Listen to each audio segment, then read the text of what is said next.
Estamos expondo a primeira carta de João, tá? Então, por favor, abra sua Bíblia. Primeira carta de João.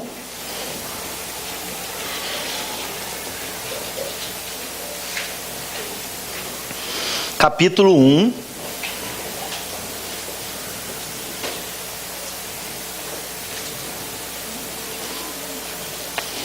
Deixa eu apagar. Capítulo 1. Hoje nós leremos do versículo 5 até o capítulo 2, versículo 2, tá? Então, um texto bem curtinho aí, ó. 7 versículos somente. Semana passada nós demos uma introdução dessa carta, né? E a gente falou de algumas coisas importantes que estão acontecendo aqui nesse contexto de João. Bom, você sabe que esse João é o mesmo que escreveu o Evangelho, o apóstolo João, o discípulo amado, né? Então ele volta a escrever, só que agora a carta para igrejas, para cristãos, né? E João, ele volta a lembrar algumas coisas que ele escreveu no Evangelho, tá? Então, logo no começo, ele começa a falar sobre aquilo que ele ouviu, aquilo que os apóstolos ouviram, né? Aprenderam, viram, eles testificaram, eles tocaram com as próprias mãos acerca do verbo da vida, que é Jesus. Então ele volta a lembrar disso, só que agora dizendo para a igreja: olha, estou dizendo para vocês, para que vocês também levem à frente essa mesma mensagem, tá bom? Quero lembrar para vocês que as cartas, o Novo Testamento chama essa mensagem não mais da mensagem de Cristo ou de Evangelho. Eles chamam a partir de agora de a doutrina dos apóstolos, ok?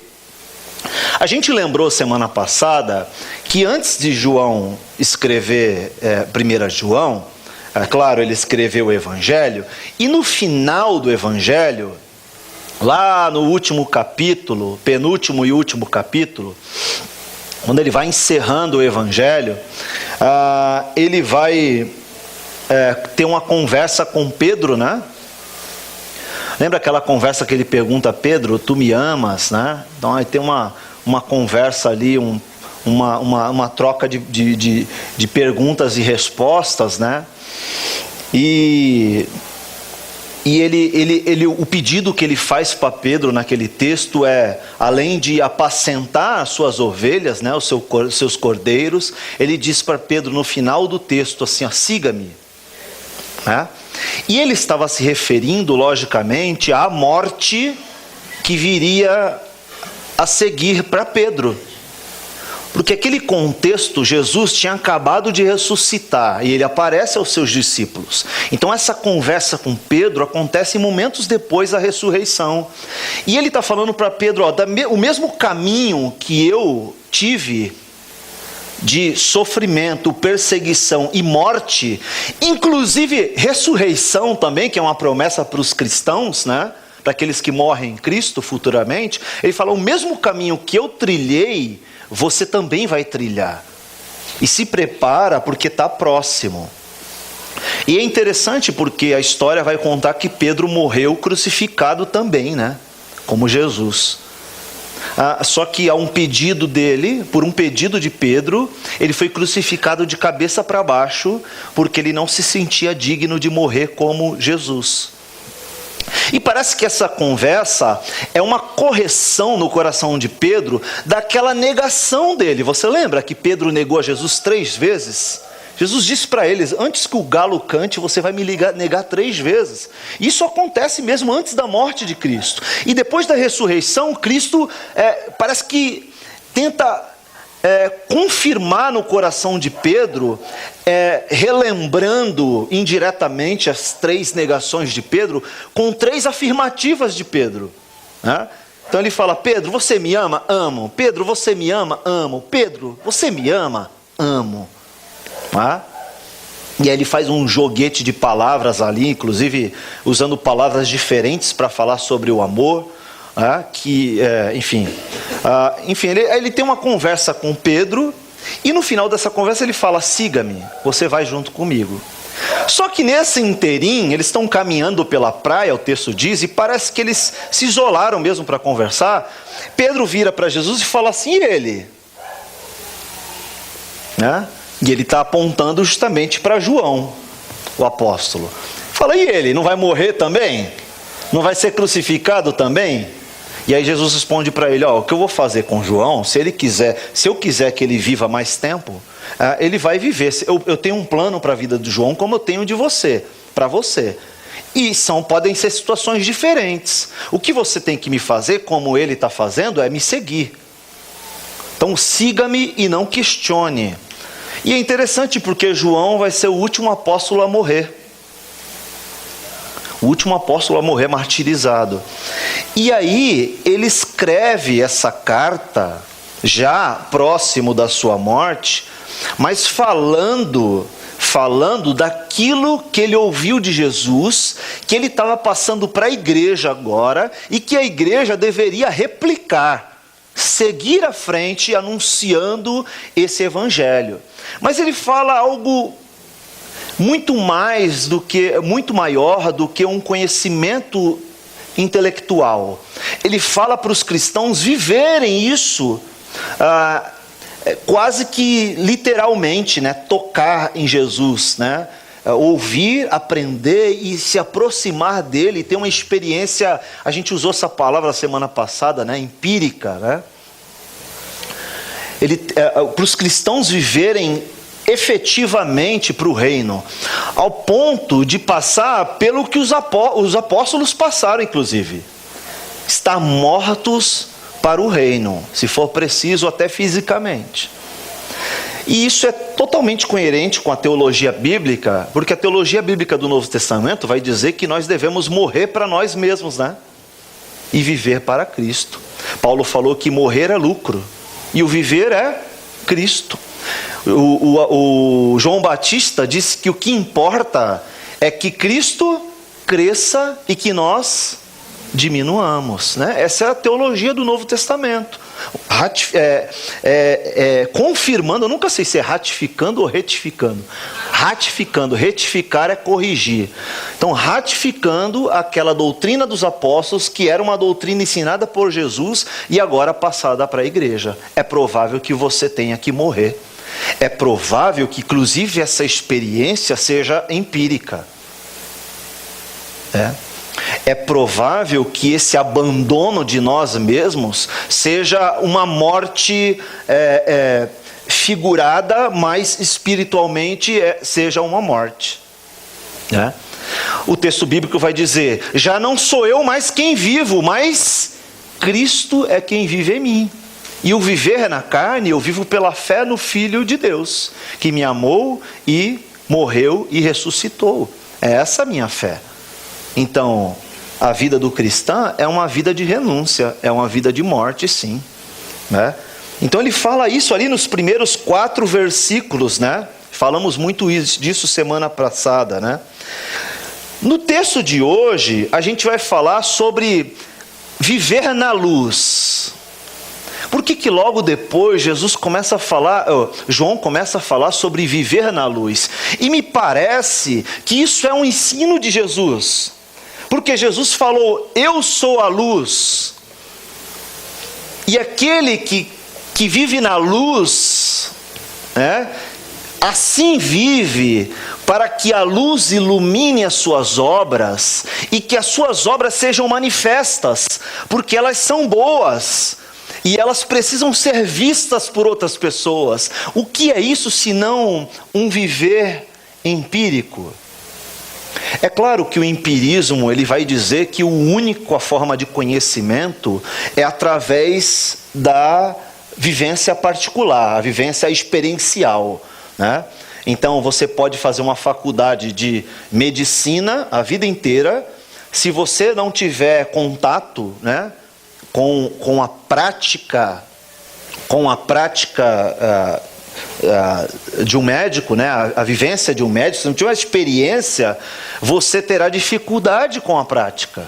Eles dizem que O conhecimento verdadeiro só virá quando você entrar numa sala de cirurgia e for operar uma pessoa, para quem for cirurgião, né? No caso. E a gente sabe que o conhecimento não se dá somente com a prática, né? Você pode ser um ouvinte e estar aprendendo muito, né? João acabou de falar isso, que eles aprenderam através do ouvir. A Bíblia fala que a fé vem dessa forma, né? Então a gente sabe que o empirismo ele não está correto em tudo, em todas as suas ideias. Mas há uma coisa interessante do empirismo, é que também se pode aprender através da prática. Como é que você faz manualidades, né? Como é que você faz crochê? Você tem que praticar, não existe uma... Talvez exista uma teoria, sei lá, mas quem estuda teoria de fazer... Não sei, talvez eu não saiba o suficiente, né? Mas há um conhecimento que se estabelece através da prática, isso é claro, né? Isso é claro. E aí ele começa a falar sobre viver na luz, como eu estava dizendo, me parece que é um ensino de Jesus, né? E ele fala assim, aquele que não se aproxima da luz, naquele mesmo texto, ele diz que essa pessoa não se aproxima da luz, que no caso é Jesus, e essa vida com Cristo, né? Essa vida de pureza, de purificação, essa vida pelo reino, né? Essa vida de renúncia. Ele diz que aquele que não se aproxima da luz, ele não se aproxima para que essa mesma luz não lance luz sobre a própria vida da pessoa. E o texto explica por que aquela pessoa faz isso.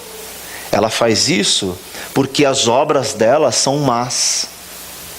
E para que essas obras más não sejam vistas pelas pessoas, essa pessoa esconde a vida. Esconde a vida numa vida de religiosidade, de rotina, né? De menos relacionamento, de menos exposição, né? Então a gente costuma ter esse tipo de vida para que as pessoas não se intrometam, não saibam os seus defeitos, os seus erros, né? Então me parece que isso também os apóstolos ensinaram, né? De andar na luz. Paulo falou muito sobre isso, né? Falou de andar com Cristo e negar a sua própria vontade em detrimento da vontade de Cristo sobre nós. O que é isso se não andar debaixo da luz? Né? Ele fala que ele corria como um atleta em busca de um prêmio, mas não corruptível como corre o atleta. Ele corre atrás de uma coroa que é incorruptível.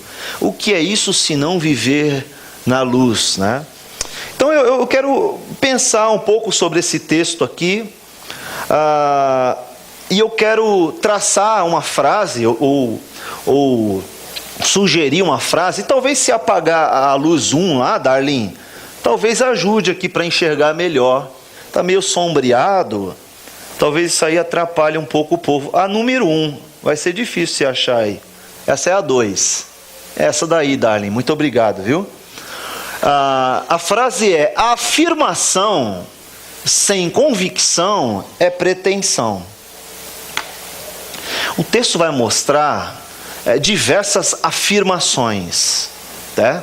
Aliás, desde o texto da semana passada, a gente vê muitas afirmações. Afirmações, o que são afirmações? Afirmação é uma proposição que se assume como verdadeira, ok? Então, por exemplo, eu posso fazer uma afirmativa, só que conduz ao erro. Isso chama de falácia na língua portuguesa, né? Então, por exemplo, eu posso dizer assim... uma simples, para que todo mundo entenda. Maria é mãe de Jesus, ok? Jesus é Deus, não é? Então Maria é mãe de Deus.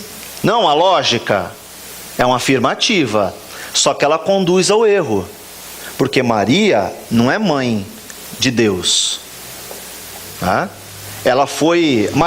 Maria é a mãe de Jesus, claro, mas ela é a mãe de Jesus homem, né, do corpo, e mesmo assim ela é a mãe, aquela novela da década de 80, né, a barriga de aluguel, lembra disso aí? Barriga de aluguel. Maria foi barriga de aluguel, Porque não houve concepção, não houve necessidade do espermatozoide de João e nem do óvulo de Maria. Já foi colocado o zigoto, talvez ali, né, prontinho dentro da barriga de Maria. Quem fez isso? O Espírito Santo. Foi um ato milagroso em Maria. Nem foi usado o óvulo de Maria e nem o espermatozoide de João. Ok? Mas ela nasceu de um ventre judeu. Ela nasceu de uma mulher judia, numa região característica. Então Jesus, logicamente, foi filho de Maria, nasceu do ventre dela, né? Só que não teve essa questão da concepção, ok? Isso é uma falácia, é um discurso afirmativo que pode conduzir ao erro, mas ele não é verdadeiro. E a gente faz isso de diversas formas. Bom, independente do seu conteúdo, eles fazem uma afirmativa como se fosse verdadeira. É uma proposição que se faz com muita certeza, sabe? Imagina assim que alguém diz para você assim: olha, eu tenho certeza que eu vi fulano de tal ali na rua. Eu tenho convicção, era ele, cara, era ele. E não era o cara, era alguém muito parecido. Você lembra, quando eu era adolescente, eu passava na rua e todo mundo perguntava: oi, eu já era cristão, pior é isso. O pessoal dizia assim: oi, professor. Aí eu: professor, né? Beleza. Não, você é o professor de dança lá, não é? Eu, professor de dança? Eu acho que não, hein? Não que eu me lembre, né?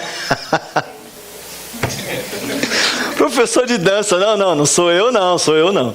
Aí eu descobri que lá em Santos tem um grupo de dança famoso, né, de street dance, que dava aula lá no Teatro Municipal, muito famoso no Brasil inteiro, e um dos professores era idêntico a mim.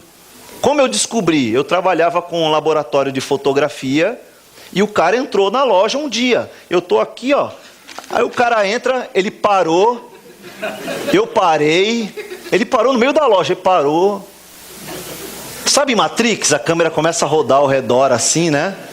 E a gente olhando um para o outro, e a câmera lenta, assim, aconteceu a câmera lenta. Aí de repente ficou rápido, ele chegou perto, eu olhei assim, ele olhou para mim. Tem alguma coisa errada aqui. Sabe quando você fica meio sem rumo? Eu falei: cara, você parece comigo. Aí eu falei assim: deixa eu adivinhar, você é professor de dança lá no Teatro Municipal. Ele: sou eu mesmo. Eu falei: ai. Eu disse para ele: cara, eu sou cristão, por favor, não faz bobagem por aí, cara. Não faz bobagem por aí, hein? Aí nos conhecemos, foi até engraçado, e eu achava, gente, é muito parecido. Vou ver se eu acho uma foto, um dia eu vou trazer para vocês. É muito igual, muito igual. Enfim, parece, mas não é, né? As pessoas podem confundir, fazer uma afirmativa: era o Márcio. Era o Márcio. Era ele, cara, entrando naquele bar doidão, tropeçando. Era ele, cara. Pô, é impossível. Tirou foto de longe. Aí o pessoal vai olhar a foto e falar: cara, era ele. E eu vou falar: não sou eu, tem alguém parecido. Ninguém ia acreditar. Eu falar assim: meu, fala a verdade, você é um cachaceiro do cara. Não sou eu, cara. Tenho certeza, eu não estava esse dia, tá aqui, ó. Tá marcado aqui na foto, no celular. Eu estava tal dia, eu estava em outra cidade. Ah, o cara ia ficar com uma pulguinha atrás da orelha. São afirmativas que a gente faz com uma convicção tão grande, mas no fundo ela não é verdade. Nesse texto existem algumas afirmativas que não são verdadeiras. Parece verdadeira, mas não é. E João corrige essas afirmativas. E a relação dessas afirmativas tem a ver com a vida cristã. Vamos olhar isso? Abre aí no seu texto. Capítulo 1, versículo 5. Diz assim, ó: esta é a mensagem que ouvimos dele e que agora lhes transmitimos. Essa é uma afirmativa, não é? João falando. Deus é luz. Deus é luz. E nele não há escuridão. Olha quantas afirmativas existem aqui, né? João começa a falar da essência de Deus na sua carta, né? E ele vai prorrogar, vai estender essa explicação. Ele diz, portanto, se afirmamos que temos comunhão com Ele, não vivemos na escuridão com Ele, mas vivemos na escuridão, mentimos e não praticamos a verdade. Ok? Essa é uma afirmativa. Mas se vivemos na luz, como Deus está na luz, temos comunhão uns com os outros, e o sangue de Jesus, seu Filho, nos purifica de todo pecado. Se afirmamos que não temos pecados, enganamos a nós mesmos e não vivemos na verdade. Mas se confessarmos nossos pecados, Ele é fiel e justo para perdoar nossos pecados e nos purificar de toda injustiça. Se afirmarmos que não pecamos, chamamos Deus de mentiroso e mostramos que não há em nós lugar para a sua palavra. Meus filhinhos, escrevo-lhes essas coisas para que você não peque, ou para que vocês não pequem. Se, contudo, alguém pecar, temos um advogado que defende nossa causa diante do Pai, Jesus Cristo, aquele que é justo. Ele mesmo é o sacrifício para o perdão de nossos pecados, e não apenas dos nossos pecados, mas dos pecados de todo o mundo. Bom, semana passada nós falamos que uma das grandes questões, alguns propósitos, um dos maiores propósitos de João ao escrever essa carta era combater algumas coisas dentro da igreja. Parece que isso não é novidade, né? Todas as cartas, de certa forma, tinham o cunho de proteger a igreja de um falso ensino, ok? E o grande contexto aqui, o grande vilão, a grande afronta para os cristãos daquela época era o gnosticismo. Gnosticismo era uma seita que enfatizava o conhecimento intelectual. Dizia que o conhecimento só poderia vir através de um processo intelectual. E por causa disso, eles diziam que Jesus não era Deus, certo? Eles diziam também que a matéria, o corpo, é ruim, é péssimo. Até aí nós concordamos, certo? Mas eles diziam que o espírito é bom. Eles diziam que a parte imaterial do homem não contém pecados. O que contém pecado é a carne, o corpo físico. E ele diz ainda mais, eles dizem que essa relação, essa vivência do corpo com o espírito é quem torna você pecador. No momento em que o corpo sai, ou a alma sai do corpo, aquela parte material é perfeita. E por causa disso, eles dizem que Jesus não é Deus, eles dizem que Jesus era um homem, e diziam também que o Espírito Santo desceu sobre Jesus em forma de pomba ali no seu batismo, e mais do que isso, eles dizem que o Espírito Santo é o Cristo, e que Jesus é apenas um homem, e que no momento em que Jesus morreu na cruz, o Cristo saiu do corpo de Jesus, porque o Cristo não tem pecado, se o pecado foi jogado todo em cima de Jesus, da humanidade. Então parece sutil essa ideia, né? Mas é uma ideia, é uma afirmativa mentirosa. E isso estava entrando dentro da igreja, e João queria combater o gnosticismo dentro da igreja, porque isso trazia uma série de problemas. Bom, se você diz que Jesus não é Deus, que ele era só um homem, então você destruiu toda a doutrina dos apóstolos, né? E é interessante porque essa seita gnóstica, ela tanto prejudicava o cristianismo quanto o judaísmo também. Tá? Então, eles não acreditavam que Jesus era um profeta, coisa que os judeus acreditavam que Jesus era um profeta. Não divinizava Jesus, mas acreditavam que ele era um profeta. Então eles traziam algumas questões também para mudar leis judaicas e princípios e práticas judaicas. Então eles acabavam prejudicando tanto o cristianismo quanto o judaísmo. Então João começa a falar sobre luz. Começa a falar que Deus é a luz. E mais do que isso, também subentende-se que Jesus é a luz.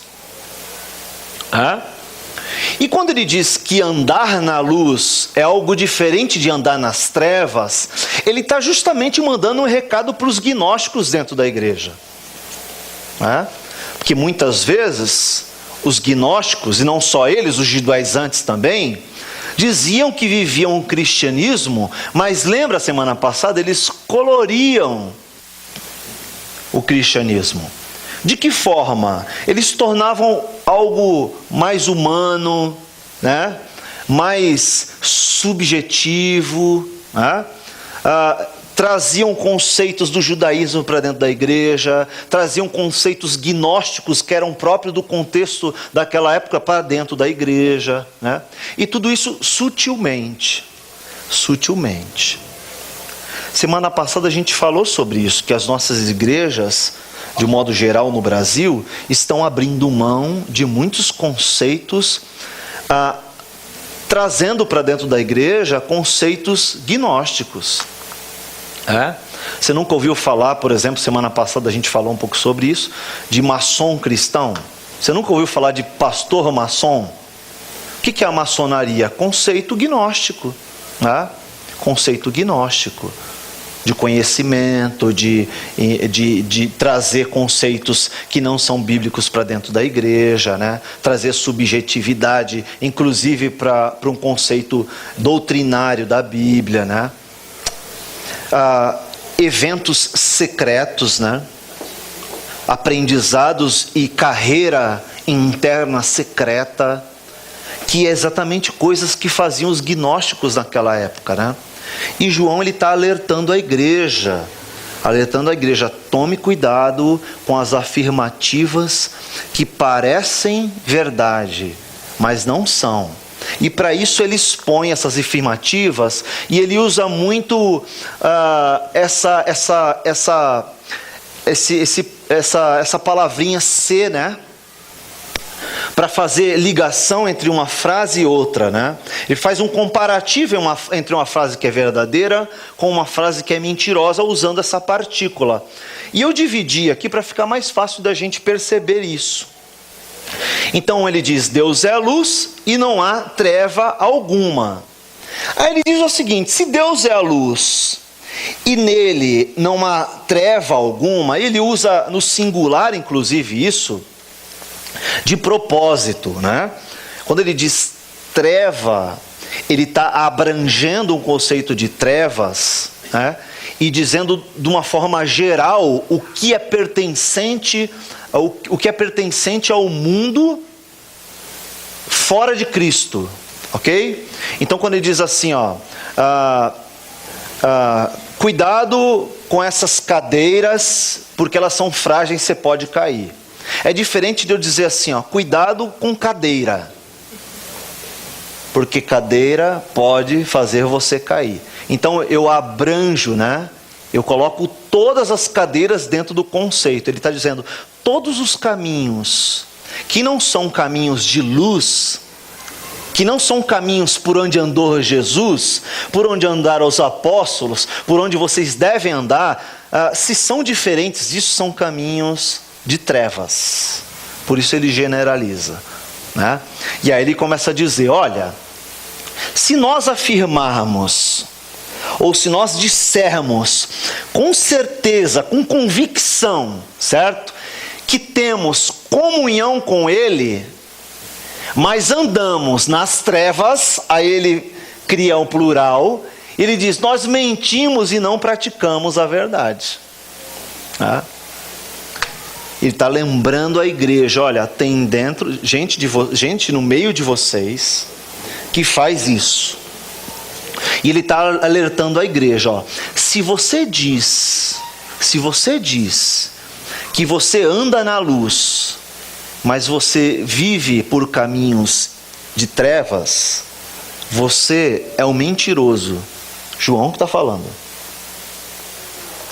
Se nós dissemos que andamos com Ele, que temos comunhão com Ele, e andamos em trevas, somos mentirosos.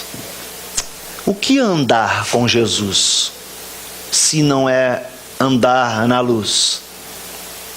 Caminhar na luz. Aquela luz que vem sobre nós e mostra as nossas obras, porque elas são boas para serem vistas.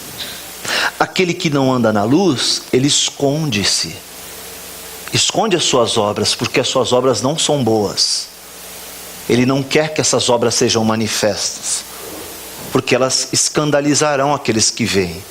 E ele diz: olha, se você diz que os teus caminhos são bons, mas você tem caminhos de trevas, você é um mentiroso. E você não pode andar nesses caminhos de trevas.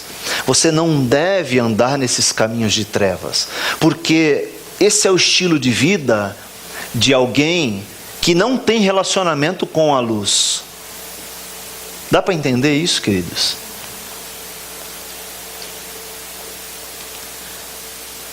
Mais do que mentir, ele diz que além de mentir, nós não praticamos a verdade. Não é a mesma coisa. Além de contar mentiras, eu não pratico algo que é verdade. Porque talvez em algum momento você acaba vivendo essa dicotomia, né? Bom, então nós somos salvos, não somos? Somos cristãos, não somos? Nós somos filhos de Deus, não somos? Nós não vamos para o céu? Nós não temos nossa vida transformada? Assim, por que a gente peca ainda? Porque essa dicotomia ainda existe na nossa vida, por causa dos nossos desejos pecaminosos, ok? O que são esses desejos pecaminosos? São desejos que são próprios da nossa decadência humana, da nossa herança adâmica. Quando nós recebermos um corpo glorificado, como foi o de Cristo assunto aos céus, nós seremos plenamente santificados. Lembra do processo de santificação? Nós temos 3 estágios do processo de santificação, a teologia assim explica. O primeiro deles é quando Deus te torna santo. Ele tira das trevas e traz para a sua maravilhosa luz. Ele te salvou. Ele não te tornou perfeito. Você continua com pecado, ok? E agora a gente está no segundo estágio, que é um processo de santificação, um processo de busca. Então, por que eu venho para a igreja no culto à noite? Porque eu quero ser melhor. Eu quero ser um cristão mais obediente a Deus. E eu luto com o meu próprio desejo, com as minhas próprias vontades que são malditas, pecaminosas. Eu quero largar isso, é por isso que eu busco em Deus, para que eu diminua cada vez mais e Ele cresça em mim. Estamos no segundo processo. Teremos o terceiro estágio de santificação, que é quando a gente chegar lá no céu. Com o nosso corpo glorificado, seremos perfeitos. Aquela obra do Éden será restaurada. A imagem e semelhança de Deus será definitivamente restaurada no terceiro processo. Enquanto estamos no segundo, estamos nessa dicotomia. Às vezes acontece isso. É por isso que ele diz: além de mentir, aquele que anda em treva ainda não pratica a verdade. Tem um agravante ainda, né? Tem um agravante. Agora, o que é praticar a verdade, hein? O que é praticar a verdade? Bom, a Bíblia diz, e não é a Bíblia, direto só a Bíblia, né? O próprio Jesus falou: eu sou quem? O caminho, a verdade e a vida. Jesus é a verdade. Então, o que é praticar a verdade? Viver a vida de Cristo em mim. É isso. Essa é uma luta para o resto da nossa vida, para o resto do processo de santificação, não tenha dúvida, né? É por isso que a gente diz que essa igreja aqui é uma igreja de problemáticos, é uma igreja de defeituosos, é uma igreja de pecadores. Essa igreja aqui não é igreja de perfeitos, não. Essa igreja aqui é a igreja de pecadores. Essa igreja aqui, a primeira igreja de Batista de Barueri, é uma igreja que os casais brigam em casa. Na nossa igreja, os casais brigam em casa, se desentendem. E depois, com o auxílio do Espírito Santo e da palavra de Deus, e de um conselheiro bíblico, eles se reconciliam, né? E fazem uma festa comemorando, né? Essa igreja aqui é uma igreja que adolescente peca, erra, faz bobagem, desobedece os pais. Essa igreja é uma igreja assim. E tomara que continue assim, até a volta de Cristo. Certo? Pais, que amém difícil de dar, né? Mas é porque Cristo não terminou a obra na vida deles ainda. E nem na nossa. Essa é uma igreja que jovens pecam, e pecam feio. Né? E por que pecam? Porque são pecadores. Porque estão no processo de aperfeiçoamento. Né? Essa igreja aqui não é uma igreja que as pessoas vivem com medo de se mostrar quem são. Essa igreja deve ser uma igreja acolhedora para todos aqueles que precisam de Cristo. Porque nós somos um desses também, amém?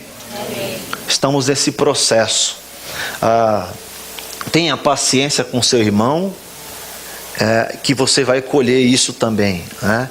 Ame o seu irmão na dificuldade, no pecado dele, e ele vai te retribuir isso também.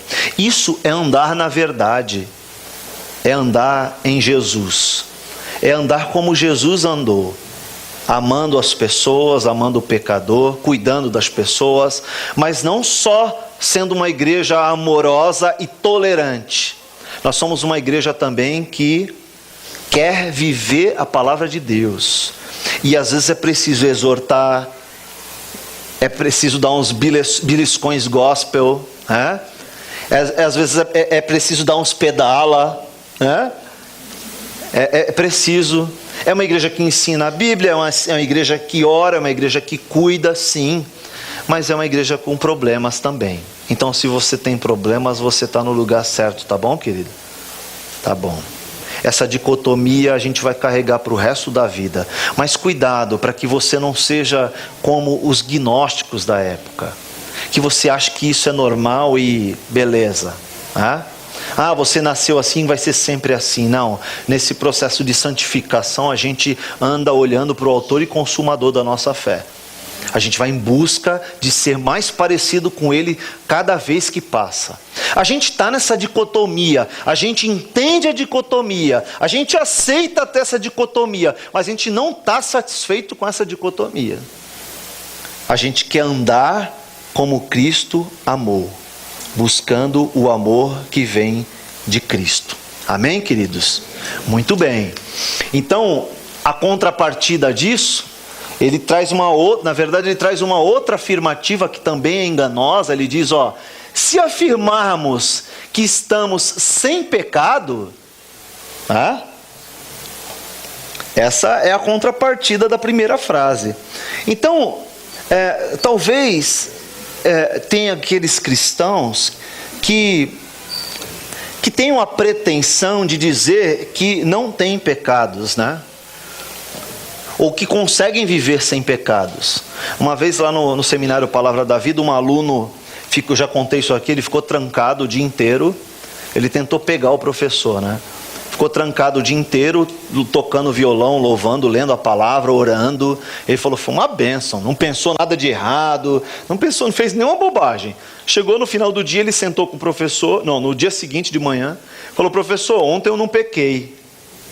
Ele falou, como assim você não pecou? Não, ontem eu não pensei besteira, eu fiquei cantando salmos e hinos o dia inteiro, eu louvei ao Senhor, eu orei, foi uma bênção, né? Li a palavra e tal. Aí ele falou assim: você compartilhou isso com alguém? Ele falou: não, então você pecou por omissão. Foi sábio o professor, né? Se ele falasse: eu compartilhei com alguém, sim, e a herança adâmica você colocou aonde? Essa seria a outra forma de pegá-lo, né? Mas você vê a pretensão de dizer: eu não tenho pecados, eu consegui viver sem pecados.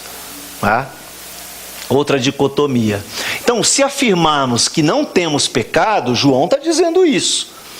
Enganamos a nós mesmos e a verdade não está em nós. Sério isso, né, gente? Então, se eu disser que eu não tenho pecado, além de me enganar, eu estou dizendo que Cristo não está em mim. Estou dizendo que a verdade não está em mim. E não só a verdade de dizer o que é real, mas a verdade de andar sobre essa luz. Bom, aquele que está na luz anda como Cristo andou. A diferença é que a gente reconhece que temos os pecados, mas anda com o mesmo propósito que Cristo andou, querendo agradar o Pai, viver pelo Pai. E se Ele vive em nós, já não vivemos nós. Abandonamos nossos próprios desejos e paixões. E eu quero dizer para você: o grande vilão da tua alma não é Satanás. Não é. O grande vilão da tua vida cristã e ir bem é você mesmo, querido. Porque a Bíblia fala que o pecado ele se origina nos desejos. E quando ele se origina, ele dá à luz o pecado, né? Quando o teu coração concebe aquilo, ele dá origem ao pecado. Os desejos dos nossos corações é que nos fazem pecar. Deus a ninguém tenta. Nós somos tentados segundo a nossa própria cobiça, diz a Bíblia. E uma vez aceita essa cobiça, ela dá origem ao pecado. Então, se a gente diz que não tem pecado, a gente está dizendo que Deus é mentiroso, porque Ele afirma que nós temos pecados. Muito bem, em contrapartida a isso, ele diz assim, mas, porém, se nós andamos na luz, lembra da luz que traz claridade, mostra as minhas obras, como Ele, Jesus, também está na luz, aí isso traz duas questões importantes para a vida da igreja. A primeira delas que ele diz nós teremos comunhão uns com os outros. Então, se existe uma igreja que não há comunhão, que há confusão, nossa, uma vez numa assembleia voou até cadeira, gente. Imagina isso, os irmãos brigando de dar soco. Não aqui, viu, gente? Apesar que nós somos pecadores e capazes, se der ocasião à carne, é capaz de acontecer isso. Mas graças a Deus aqui não aconteceu, pelo menos o tempo que a gente está aqui. Mas já aconteceu de igreja, de cadeirada. Imagina, o cara dando cadeirada um no outro no meio da assembleia. Porque o desejo de um era diferente do outro, eles não sabiam lidar com isso. O que é isso, se não andar fora da luz? Porque quando a pessoa se aproximou da luz, as obras delas foram manifestas. E o que foi visto? Só treva, só escuridão. Longe de Cristo, longe da vontade de Cristo. Então a gente se reúne como igreja para decidir e deliberar coisas que são próprias da igreja e para o reino. E a gente briga de dar uma cadeirada no outro. Não é possível isso. Não pode ser o mesmo Deus. Não pode ser. É interessante porque tem uma carta a uma igreja em Apocalipse que Jesus está do lado de fora, né? Que diz lá, Jesus falando, através do próprio João, né? Eis que eu estou à porta e bato. Se alguém abrir, eu entrarei, cearei com ele e ele comigo. Jesus está do lado de fora e a carta é enviada para igrejas. Já pensou? Então será que tem igreja que Jesus está do lado de fora?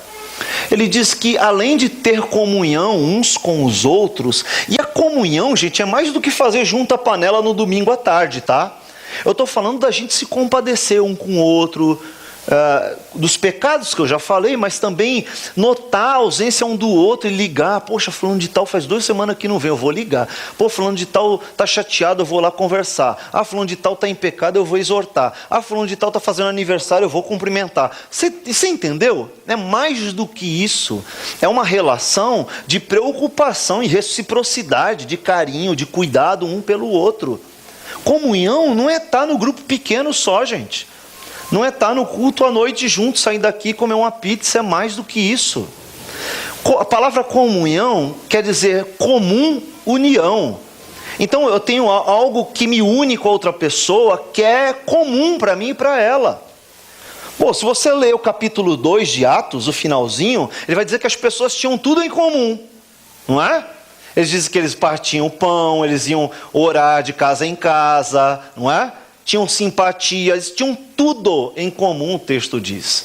E diz que Deus ia acrescentando aqueles que iam sendo salvos. Tá? Eles tinham comunhão. E o nosso ideal deve ser esse, né? Andar em comunhão, pensar juntos, né?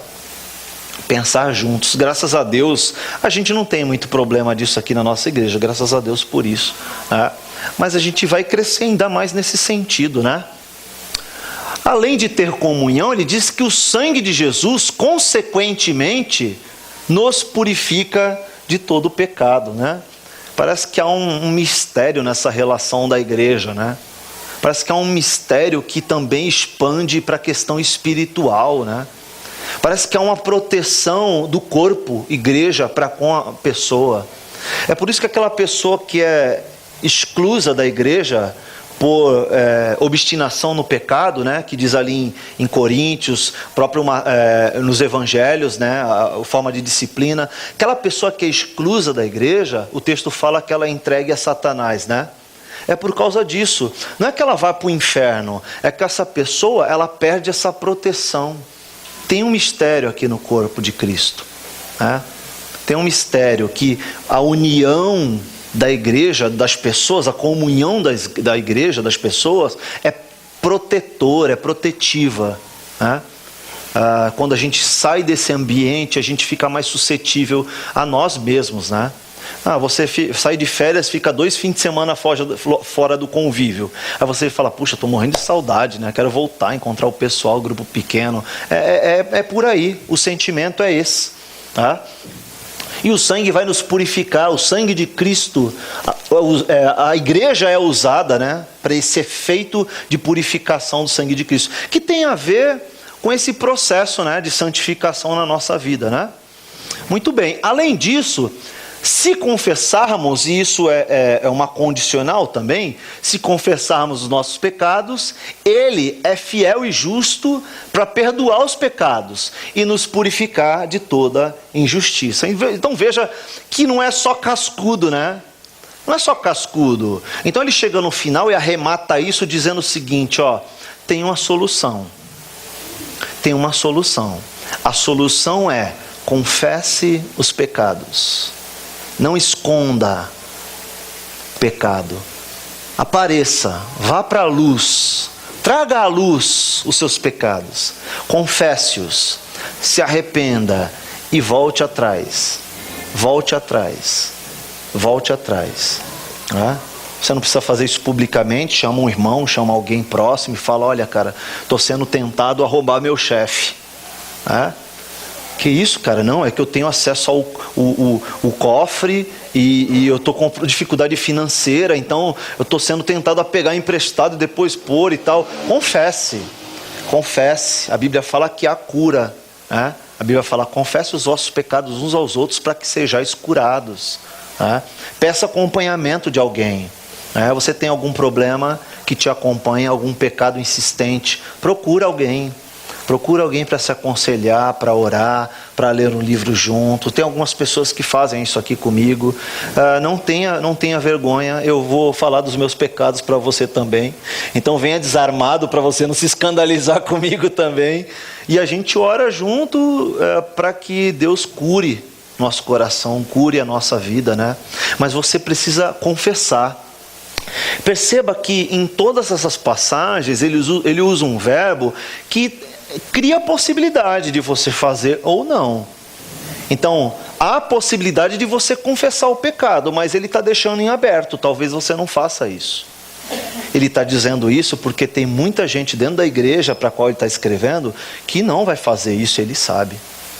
Muita gente que vive uma vida que não é condizente à palavra de Deus. Pelo contrário, estão ali propositalmente querendo mudar o evangelho, mudar o ensino dos apóstolos e o ensino de Jesus Cristo. Ele termina: se nós afirmamos que não temos cometido pecado algum, fazemos de Deus um mentiroso e a sua palavra não está em nós. Toma cuidado com isso, querido. Fica uns alertas. Cuidado com as frases vermelhas. Cuidado com as afirmativas que você faz baseado em seus próprios pressupostos. Atente-se para aquilo que provém da verdade, do ensino. Se instrua, estude, leia a palavra, busque em Deus. Não se engane com as fábulas humanas, com as falácias humanas, mas venha para a luz, ande na luz, ande na luz. Ande na luz como Cristo está na luz. Andar com Cristo é diferente de andar segundo os preceitos cunhados pelo nosso próprio coração. Não se engane com o seu coração. Não suba ao primeiro degrau que ele está sugerindo subir. Talvez no último degrau você não consiga voltar. Olha o que eu tirei sobre o gnosticismo da internet, que num site gnóstico diz assim, no gnosticismo, a busca pelo conhecimento divino não pode ser feita sobre uma ilusão. Eles estão chamando de ilusão aquilo que não que não está dentro do conhecimento deles, que não parte do conhecimento deles. Então isso é uma indireta para a religião, por exemplo. Eles chamam de ilusão você acreditar num Deus. Pois isso não conduz o homem ao contato com a divindade. Sutil, né? Esse preceito está sendo ensinado nas escolas, viu? Nas escolas, seus filhos estão aprendendo isso daí. Na TV você assiste isso. Na TV. A busca pela gnose ou pelo conhecimento é algo totalmente pessoal, intransferível e direta, sem ação de terceiros, já que não podem existir intermediários entre Deus e o homem. Então você busca Deus através da sua gnose, não tem alguém que pode te levar até Deus. É um conceito que já é de mais de 1.500, 2.000 anos atrás. É um conceito que já está lá atrás, lá atrás. Que agora eles estão pregando isso publicamente na internet. Esses dois aqui do canto são dois bispos, né? dois teólogos, né? dos primeiros séculos que refutaram Clemente de Alexandria e o Irineu, dois dos que refutaram o gnosticismo em seus escritos. A gente falou um pouquinho disso semana passada. Bom, então para terminar, os versículos 1 e 2 do capítulo 2, ele diz assim, filhinhos, escreva essas coisas para que vocês não pequem. Se porém você pecar, tem uma solução. Temos um intercessor junto ao Pai, Jesus Cristo, o justo. Ele é a propiciação pelos nossos pecados, mas não só pelos nossos pecados, mas pelo mundo todo. Você é um pecador? Seja bem-vindo. Você tem problemas? Seja bem-vindo, você está no lugar certo. Saiba que o nosso advogado, o nosso cuidador, o nosso protetor é Jesus Cristo. É Ele quem nos justifica. O texto de Paulo fala, é Ele quem nos justifica. Não há nada que você possa fazer, não há nada que o seu conhecimento, a sua gnose possa te trazer diferente daquilo que Deus pode fazer. Amém? Jesus é o seu tudo. Jesus é o seu advogado, é o seu juiz, é Ele quem cuida de você. Cuidado com as afirmativas. Fecha os teus olhos, vamos orar.